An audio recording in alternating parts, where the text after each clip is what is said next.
Eu nasci no Equador e vim para cá, para o Brasil, para fazer a faculdade de medicina em 1961.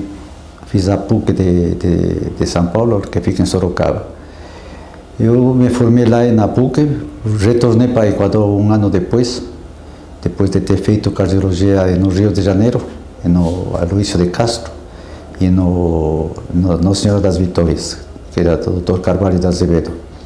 Aí retornei para o Equador, passei um ano lá no Equador, quando eu tive a oportunidade de estar com o professor Servini e o Dr. Tranqueses em um congresso do Equador. E conversando de São Paulo, da minha época que eu passei por São Paulo, resolvi conversar com eles e retornei para o Hospital das Clínicas, fazer cardiologia no curso do Dr. Decour. E nessa época do Dr. Decour eu conheci o Dr. Arié, que ele tinha chegado dos Estados Unidos fazendo a parte do Dr. Mason Sones. E por coincidência ele é colega meu de faculdade. Ele 3 anos antes de que eu de formatura. E conversando com ele, me perguntava onde que eu estava. Se eu estou no Hospital das Clínicas fazendo clínica. Ele falou, não, eu sou chefe da hemodinâmica. Então, a partir do dia seguinte, eu estava na hemodinâmica com o Dr. Arié. Isso em 1970 praticamente. Aí eu formei, fiquei com o Dr. Arié até 1978, quando fui convidado pela primeira vez para vir para Belo Horizonte, para o Hospital Veracruz. E nessa época eu formei o Hospital Veracruz, foi a primeira hemodinâmica aqui em Minas todos. Permaneci até 1980, quando fui chamado para um outro hospital aqui em Belo Horizonte também, que eu formei uma nova equipe, que foi o Hospital de Felício Roxo. E em 1986, recebi o convite do Dr. Arié para voltar à equipe dele, que tinha se separado da primeira equipe, que era o Dr. Norberto, o Dr. Egas e o Dr. Arié. Cada um ficou com uma equipe e eu fui chefiar a equipe do Dr. Arié e a hemodinâmica da beneficência. Aí eu permaneci até 2006.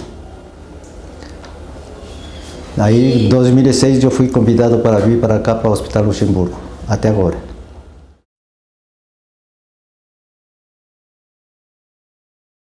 Eu estava no Hospital Aloísio de Castro, no Rio de Janeiro, e tive o primeiro contato com hemodinâmica com o diretor dessa hemodinâmica, que era o Dr. Stan Muraneto, que tinha chegado do México, do Instituto de Cardiologia do México. Foi a primeira vez que eu entrei em uma sala de hemodinâmica. Era muito difícil porque ele não deixava entrar, não?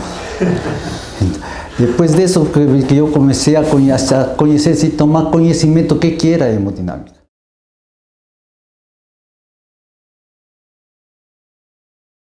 Muita gente disse que o pioneiro da hemodinâmica seria o Dr. Eduardo ou o Dr. Arié, inclusive.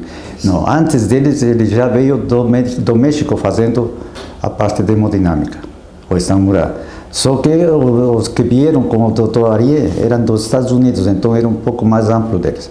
Mas naquela época, o Instituto do México era como se fosse, digamos, o Instituto de Cardiologia número 1 no mundo, que tinha os médicos que eram da Espanha. Segundo eles, que nessa época eles saíram fugindo do franquismo de lá, então foram para o México. Como eram digamos, profissionais de ponta, eles absorveram no México e formaram o melhor instituto de cardiologia daquela época no mundo inteiro. Um padrão altíssimo. Então, o que é? Depois aí veio o Stan Muraneto. Então, o primeiro médico, digamos, fazer cardiologia, talvez até coronariografia no Brasil, eu acredito que seja o Stan Muraneto. E o Instituto Aloísio de Castro era, digamos, o instituto mais cotado no Rio de Janeiro naquela época, onde atendia todos os chefes da época da Revolução, aquele negócio todo.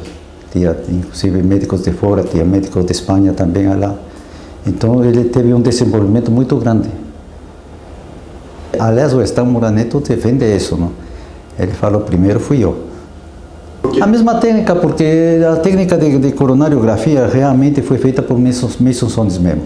Isso não mudou nem para os que estavam no setor, digamos, do México, os que estavam aqui no Brasil chegando, os que estavam fora disso, porque a técnica é do Mason Sones. A técnica usada no México, então, era a mesma coisa. Mason. Depois que veio a técnica de você fazer por Judkins, que é a punção femoral e aquele negócio com catete novo, que é o primeiro catete que eu saiba de coronariografia é o catete de Sones. Sim. Depois é que eles começaram a fazer pela via femoral e por punção, os catetes de Judkins, essa parte toda. Então a técnica praticamente dominante naquela época era Mason Sones. Braço e dissecção dissecando a artéria e tudo mais.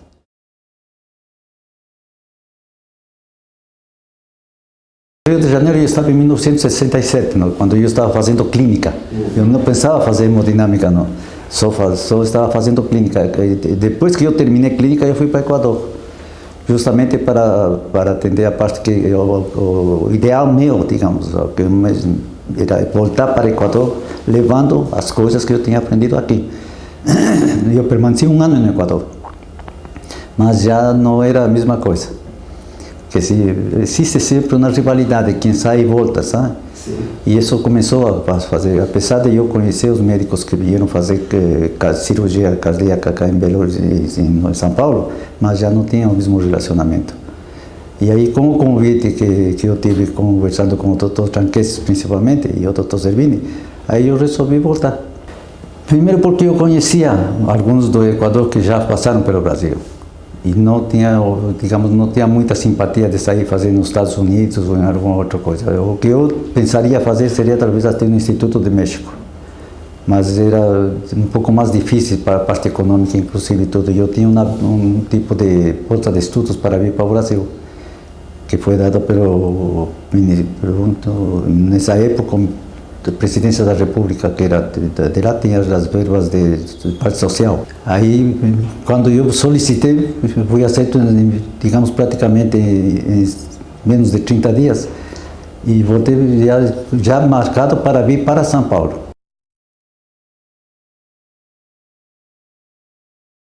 Olha, eu conheci o Ari na faculdade, um sujeito extremamente simples, um sujeito que não tinha, digamos assim, vaidade nenhuma, muito fácil de relacionar. Ele tinha saído de poucos tempos antes de conhecê-lo, ele tinha saído de uma cirurgia gravíssima que ele teve, não sei se você sabe, que foi um fechamento de canal, que pensaram que ele tinha morrido. Foi operado pelo Dr. Vindo Guida Filho, que era cirurgião de tórax, e foi operado lá em Sorocaba mesmo. Aí ele teve uma série de complicações, uma série de coisas, quando pensaram que ele, digamos, não ia continuar neste mundo, não? Aí ele teve o diagnóstico de uma abertura, digamos, coisa parecida, teve um abscesso durante a cirurgia. E isso foi algo que estava causando para ele, digamos, todo o insucesso, não? E saiu dessa tranquilamente, muito bem, ele ficou na faculdade. Eu, se não me esqueço, ele já estava no 3º ano da faculdade, coisa parecida. Então, com Ari, eu, por coincidência, estava muito quando ele fazia os plantões no hospital. E daí que nasceu a amizade com ele. Então, eu acompanhava a parte clínica. Eu estava no 1º ano, no 2º ano, ele estava no 3º, 4º ano. E depois que eu estava no Hospital das Clínicas, quando eu reencontrei o Ari, aí eu acompanhava ele para fazer os plantões de clínica no Hospital do Municipal. Então, justamente porque para aprender a clínica, porque era muito bom clínico o Ari. E quando eu encontrei, digamos assim, mais abertamente, eu perguntei para ele o que ele estava fazendo no Hospital das Clínicas. Ele falou, não, eu sou o chefe da hemodinâmica. Eu tinha acabado de chegar praticamente do Mason Sones, uns poucos meses antes. Aí quando ele me perguntou, falei, não, eu estou na parte de cardiologia clínica. Falei, bom, então a partir de amanhã você está fazendo hemodinâmica comigo na Beneficência. Falei, tudo bem.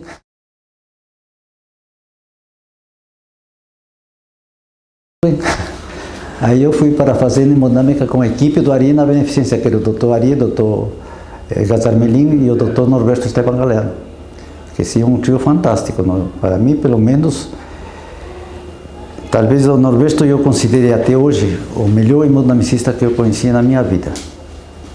A habilidade do Arié era fantástica, mas o conjunto de todo, o Norberto era sensacional. Um sujeito extremamente inteligente, extremamente habilidoso, extremamente assim, de conhecimento clínico e tudo mais, era fantástico o homem.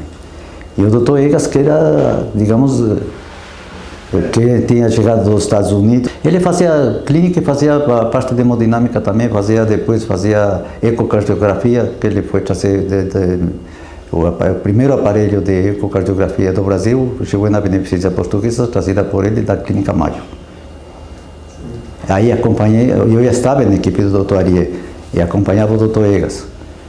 Então a primeira coisa que ele fazia era, nessa época, raríssimo de acontecer, era a ecocardiografia em crianças recém-nascidas, 24 horas de nascidas, crianças normais.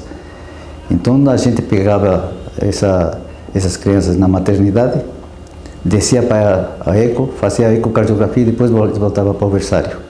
E isso foi apresentado, o primeiro trabalho do eco do Arié, se não me esqueço, em um congresso da Bahia. Devia ser que 72, 73. É o primeiro trabalho apresentado aqui no Brasil inteiro.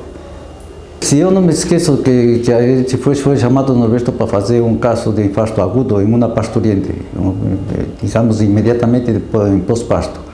E quando foi realizada, para ter encostar as coisas, foi realizada a cinecoronariografia, verificou-se que tinha uma oclusão total da coronária direita. E o Norberto entrou na coronária direita com o catéter, não de catéter de angioplastia, que não existia naquela época, possivelmente era um catéter chamado de angiografia. E ele empurrou o trombo da coronária direita para frente, até o final, desobstruindo exatamente a artéria. Fez o trombo e abriu, depois então refez o fluxo da coronária direita com essa paciente. Foi a primeira que foi feita no Brasil. Trombose pós-parto na coronária direita. Só que depois não foi, digamos assim, dirigido para fazer angioplastias.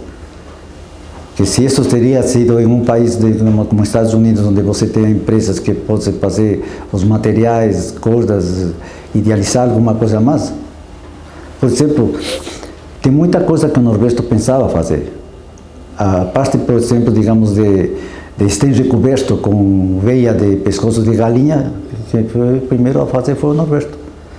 A ideia foi essa, dos primeiros stents revestidos. Mas negócio de desenvolvimento de pesquisa era tão complicado que não era como nos Estados Unidos, digamos, com empresas que te ajudem a fazer. Era muito manual, muito artesanal. Então, essa vez foi feita essa angioplastia e não teve oportunidade de fazer outra, não? Mas difícil de fazer. Porque a estrutura dos hospitais era difícil. A hemodinâmica do Hospital das Clínicas, apesar de ser a melhor que tinha naquela época, era, digamos, simples, não? Era no Hospital das Clínicas, não tinha o INCOR naquela época. Então as máquinas não era isso, o desenvolvimento diferente, o sistema de pesquisa não era tão assim como é hoje em dia no Unidade de Pazzanese, no INCOR, uma série de coisas.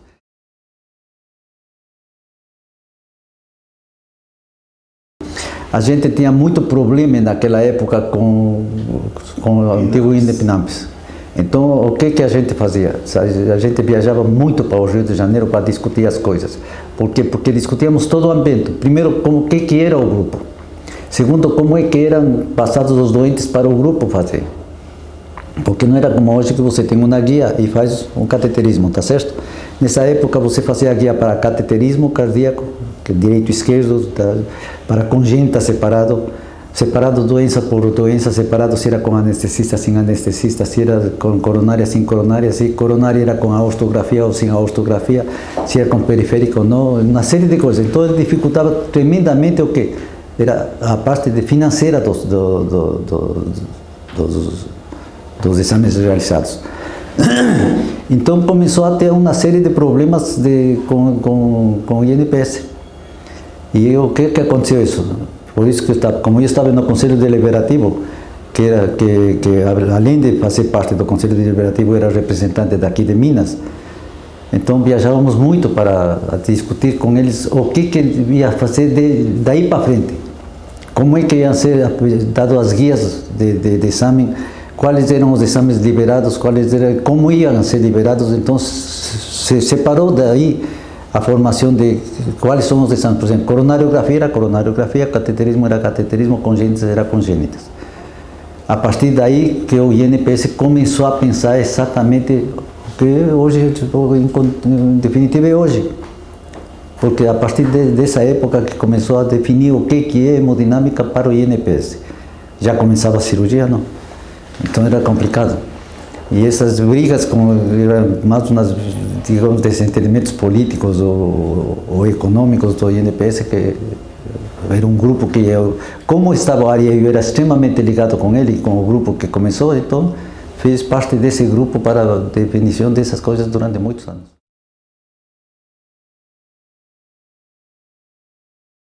Isso era na época de mais ou menos 1976, que eu fui convidado para vir para o Hospital Veracruz, que foi o primeiro serviço de hemodinâmica de Minas Gerais. Em 1976, eu não vou dizer exatamente o que aconteceu em São Paulo, mas eu fui convidado para vir pelo Dr. Sebastião Correa Ravelo, que precisavam de um hemodinamicista para cá. Então, aconteceu o seguinte, já tinha um hemodinamicista aqui, formado exatamente pela equipe do Dr. Ari em São Paulo, mas não era 2 anos, era 1 ano só. E nessa época eles não faziam parte de congênitas. Então, por causa de que era 1 ano só. E eu, doutor Sebastião, conversando com o pessoal de São Paulo, o doutor, que era diretor do INCOR, Fulvio Pilege, perguntou se tinha alguém para eles indicar para vir para cá, começar a hemodinâmica em Minas, porque não tinha hemodinâmica em Minas. E o doutor Fulvio, falando comigo, falou: gringo, assim mesmo, gringo, você deve ir para lá, porque não vai ficar a vida inteira embaixo das asas do Ari do Nordeste. E quando eu vim conversar com o doutor Sebastião, eu ia sair praticamente como hemodinamicista do Hospital Veracruz, já vendo as prestas de máquinas e tudo, e me deram a opção de eu formar a equipe que eu queria. Então fiquei com o doutor Birajara e eu fazendo hemodinâmica aqui para montar a equipe daqui. O Birajara Lima Filho, ele foi meu residente em São Paulo, quando ele veio para cá. Ele esteve no Veracruz. Nessa época ele não fazia congênitas. E o problema do Hospital Veracruz aqui era que eles operavam congênitas, mas não tinham hemodinamicista. Aí me chamaram, porque nessa época eu ia fazer tudo, não? Todos os meses praticamente eu voltava para São Paulo para saber o que ele estava fazendo, como é que estava fazendo e o que o Ari estava fazendo. E praticamente eu tenho uma intimidade muito com o Ari, inclusive porque eu fazia parte do grupo de Conselho Deliberativo da sociedade e tudo. Que isso foi se arrastando por tempo, até quando o Ari se separou da equipe do Dr. Norberto e do Dr. Egas. Por que se separaram? Não sei te dizer, porque aí só fiquei sabendo quando ele me ligou para cá para voltar.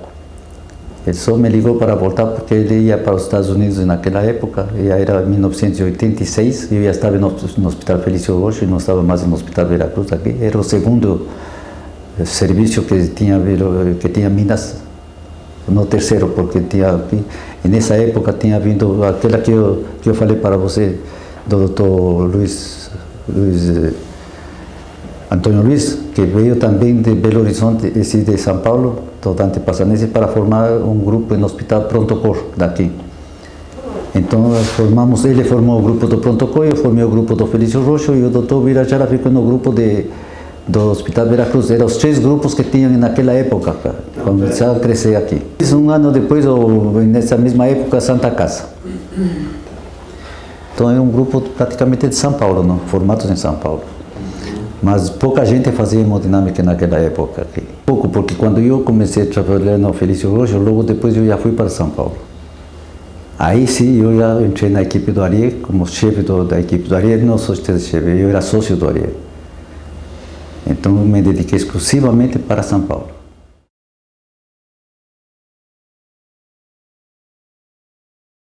Nós tínhamos o equipamento da Philips, bem parecido com os que eram de São Paulo. Aquele coxo, não? Aquele equipamento que naquela época era de topo de linha, que hoje em dia é um museu praticamente. Então, todas as hemodinâmicas daqui tinham o mesmo equipamento. Por quê? Porque aqui dominava a Siemens. Não existia nenhuma máquina da Philips, que era diferente de São Paulo, que existiam as Siemens e a Philips. Isso até quando começaram a botar as máquinas daqui da Philips já foi muito tempo atrás. Todos os aparelhos eram aqui Siemens. Da Santa Casa, o primeiro aparelho era Siemens. Do Felício Rocha, o primeiro aparelho era Siemens. Do Protocolo, o primeiro aparelho era Siemens. Porque a Siemens dominava aqui, sobretudo porque era muito mais simples tratar com eles, porque tinha um português que era diretor da Siemens, Pinto Monteiro, que com os pessoal que só vinham aqui de visita em São Paulo. Então a Siemens tinha o escritório dela aqui, então era muito mais fácil você trabalhar com ela. E todo mundo conhecia, porque todo mundo veio de São Paulo com os mesmos aparelhos, não? Aquele coxo, aquela mesa fixa.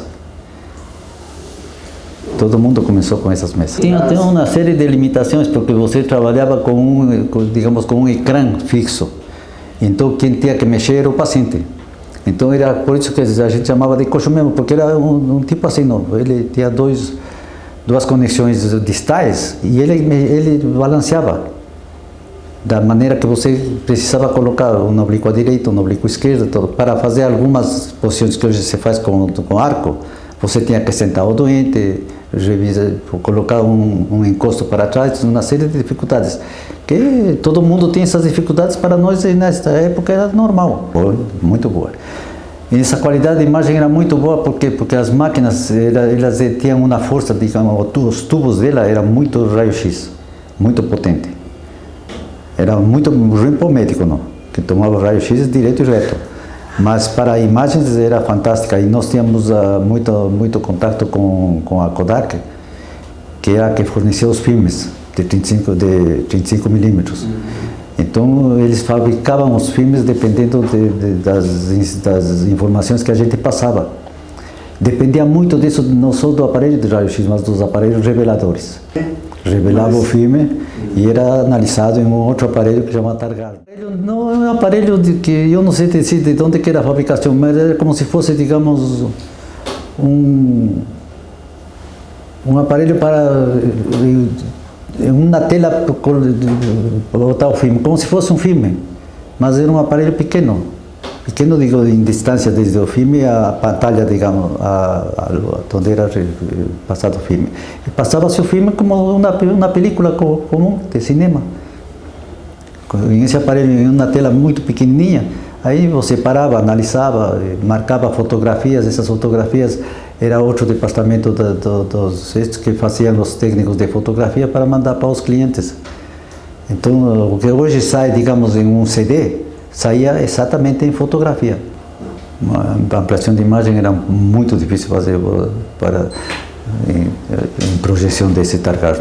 O problema é que muitos desses contrastes eram meio complicado você utilizar, porque dava muita reação alérgica, reação tóxica, problema renal, uma série de coisas, fibrilação dava.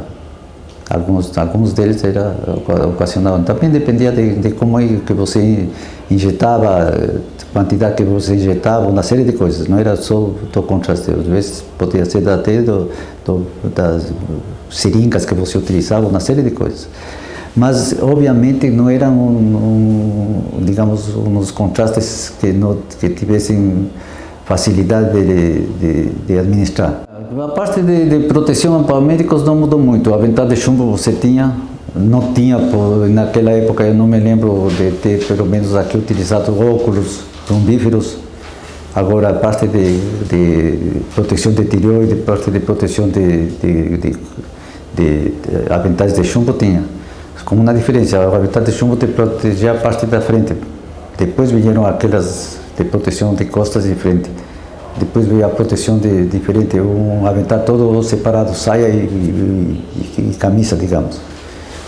Mas a proteção já era, digamos, uma preocupação do médico desde aquela época. Porque isso já vem desde o tipo de radiologia, não? A proteção de hemodinâmica é a mesma proteção radiológica.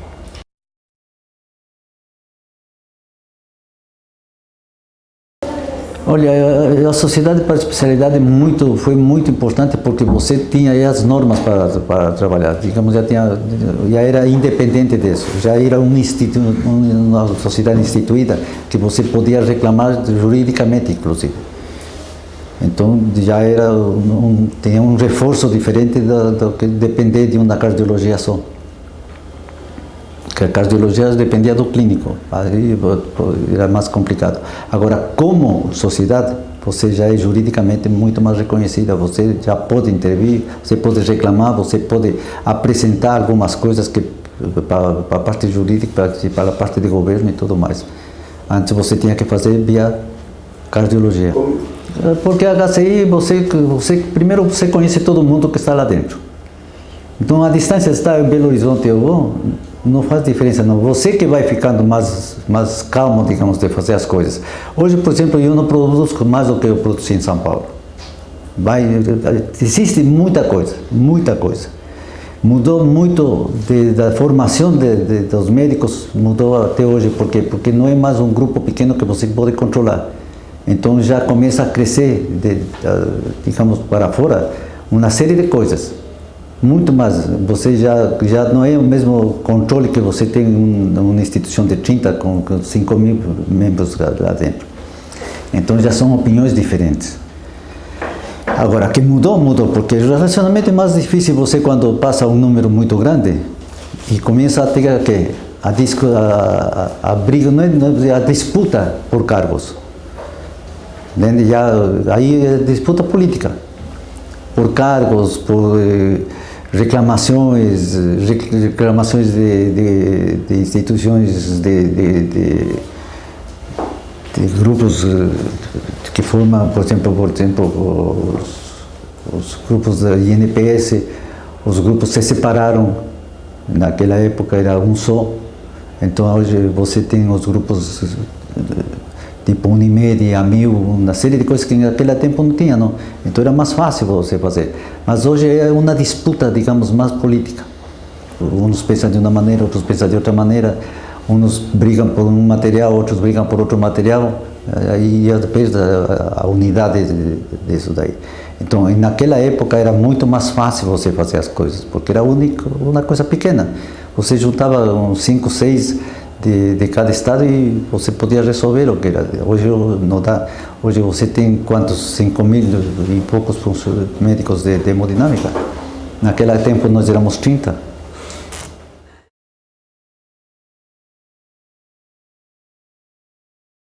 A gente começou a falar de angioplastia a partir dos anos 78, 79, quando começou a ser o curso do Grossi. E por incrível que pareça, eu tive a mãozinha do Dr. Ari para me empurrar também. Como eu tinha muita intimidade com a Ari, muita, mas muita mesmo, então o que aconteceu? Em 1981, que seria o segundo curso que ele dava o segundo ou terceiro curso que dava o Grussin, o Ari entrou em contato comigo e falou, olha, eu estou indo pela segunda vez. Ele foi a primeira vez, o Ari, se não me esqueço, foi em 79 ou em 80. Em 81 ele iria pela segunda vez, falou, você vai junto comigo. Simples. Normalmente tinha, digamos, para quem queria dar os cursos, porque às vezes ele dava só para a Europa ou alguma coisa separada, acredito eu. Mas nós conseguimos ir em 81. Aí o Ari me intimidou para ir, eu estava também querendo fazer, porque eu tinha, quando o Ari já tinha feito a angioplastia, eu fui para São Paulo para ver as primeiras angioplastias do Ari. Imediatamente que ele chegou, porque já te digo, eu saía daqui, não passava 2 meses que eu não passasse uns 8 dias com o Ari lá em São Paulo. Então estava o Norberto Caliano já fazia, o Dr. Ari já fazia, o Dr. Eduardo já fazia, e eu conheço também o Dr. Eduardo tanto quanto conheci o Dr. Ari. Em 81 eu fui com ele. Aí eu recebi o convite e a autorização do Dr. Grussin para ir. Aí nós fomos para a Emory para fazer isso em 81. Quando voltamos de lá, nós já voltamos para fazer aqui. A primeira angioplastia que eu fiz aqui foi em 1982. 82? Em 82. Foi mais de um de um indivíduo muito amigo meu até agora que trabalhava na Band. Ele era jornalista. Luiz Bernardes. Foi a primeira angioplastia que eu fiz aqui em Belo Horizonte. Por incrível que pareça, quando publicaram que foi feito por um clínico. Não? Preferi escolher aquele que você não tivesse muita complicação, como sempre se faz no primeiro caso que você vai fazer. E eu me lembro que eu atendi aqui e essa senhora falou com o doutor Ariel, lá em São Paulo. E o doutor Ariel falou para que eu ia para São Paulo se tinha o doutor Gustavo em Belo Horizonte, que ela voltasse para cá.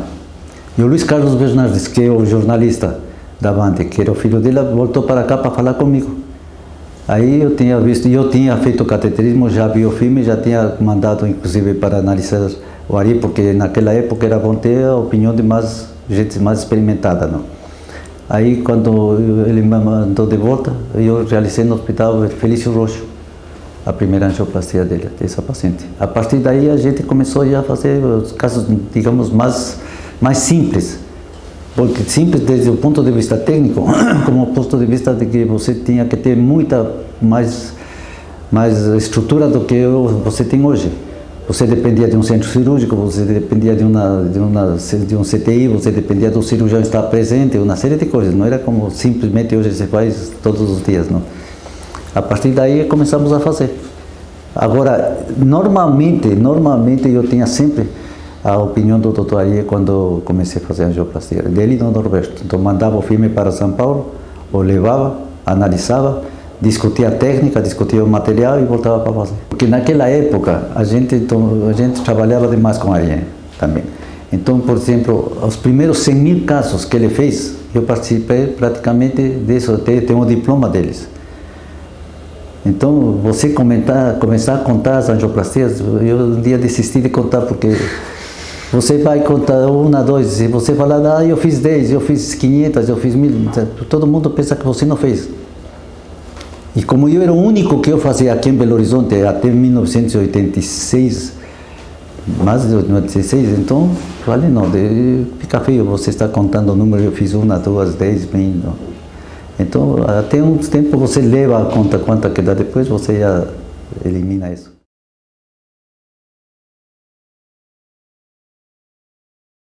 Olha, o futuro da hemodinâmica eu vejo muito promissor, muito mesmo. Vai ter uma discussão muito grande com a parte cirúrgica, não que vai a cirurgia acabar. Eu não sou da ideia de que um dia a cirurgia vai acabar, ou a hemodinâmica vai acabar, porque agora faz tomografia e uma série de coisas que já não é hemodinâmica. Mas eu acredito que tem uma série de coisas que vai mudar. O que vai mudar muito em hemodinâmica é mais tipo de material. Material, todo ano você está tendo novidade, todo ano está mudando, todo ano está vendo coisas novas. Talvez a gente nem chegue a fazer mais, porque eu também penso parar um pouco, não? Então, eu acredito que o pessoal que vem se formando agora, eles vão ter muito o que pensar em que vão fazer. Você vai ter, por exemplo, a parte de válvulas, você já não tem mais quase cirurgia valvular. A parte de cirurgia congênita, você tem muito pouco que você faz hoje. O resto tem intervenção que é intervenção de hemodinâmica.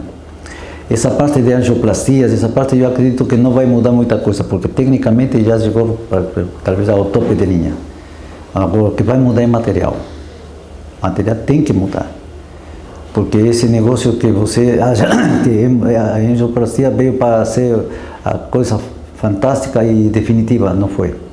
Nós temos uma pedra no sapato que é o resto do nosso destino, seja ele qual for. Certo? Agora, o que eu acho, honestamente, eu acho que tem que mudar é a maneira como você forma o profissional.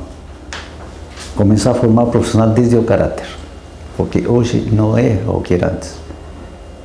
Porque é uma briga porque já o espaço é pequeno. Ontem você tinha um departamento que tinha uma hemodinâmica em cada cidade grande, hoje você tem em cada povo pequeno. Se você fazer conta, por exemplo, que digamos só Minas Gerais, Hoje você tem aqui vários laboratórios. E nas cidades do interior você tem quase em todas. Todo lugar você tem uma hemodinâmica. Isso daí complica muito as coisas na parte de materiais, e na parte de distribuição, e na parte de que você vai usar e como vai usar. Então, o que vai acontecer é formar um profissional realmente profissional. Isso é a minha preocupação hoje em dia é essa. O resto de materiais, isso, obviamente, com todos os produtos que estão saindo, os estandes já estão mudando. Já vem os bioabsorvíveis, já vem todos mais. Tem alguns que possivelmente vão sair de linha, outros que vão entrar de linha, outros que vão mudar a maneira de te tratar, a maneira de te apresentar o material. Vai ter. E a parte que vai ser mais complicação é a parte dos convênios com os grupos de saúde. Isso vai ser difícil. Porque hoje em dia eles dominam. O hemodinamicista não está mais liberado para fazer como ele quer e bem quer. Está dominado um pouco por causa dos convênios de grupo. Já teve uma época em que eles queriam comprar o material e te pôr embaixo do braço para você levar para o hemodinamicista fazer. Então é complicado. Se não tiver uma mudança, digamos, de assistência federal, assistência de governo, que também não vai ser muito fácil, e vai ser uma briga com o hemodinamicista, não tenha dúvida nenhuma não. Mas que vai ter que mudar muita coisa para formar profissional, vai. Porque, queira-se que não, você teve outro tipo de formação até 10, 15, 20 anos atrás. Hoje, por exemplo, eu não posso dizer que todos os que estão formando hemodinamicistas são parecidos com o Dr. Eduardo, são parecidos com o Dr. Ariê, com o próprio Esteban Galeano, com os próprios caras do Rio de Janeiro. Tem uma maneira diferente de pensar. Uma maneira diferente, mais relacionada à parte econômica que à parte social de medicina. Isso é inevitável. Isso em todas as partes. Hoje você reclama, vai e passa para um hospital e fala, operaram sem necessidade. Você já deve ter escutado isso falar um monte de vezes. A mesma coisa fazem em hemodinâmica. A intervenção não devia ser feita hoje, devia ser feita daqui a 1 ano, 2 anos, dependendo disso, daquilo. Por que é isso aí? Porque o grupo cresceu mais do que cresceu o número de doentes. Por exemplo, você passa hoje pela Santa Casa. A Santa Casa está fazendo quanto? 20, 25 exames ou 30 exames por dia. Nós estamos fazendo aqui 6, 5. Por quê? Porque lá é praticamente, digamos, uma instituição do INPS. E acá você tem que brigar com os planos de saúde. Então vai ser difícil de você formar hemodinamicistas. Tecnicamente vai ser muito bom. O material vai ter que melhorar, porque esse material já tem algum material que é obsoleto. Tudo o que é, digamos, fácil de você achar, já mudou. Agora, você formar pessoal vai ser complicado. Vai ser complicado. Daqui a uns 30 anos você vai estar com muita gente aí contando o que era completamente diferente.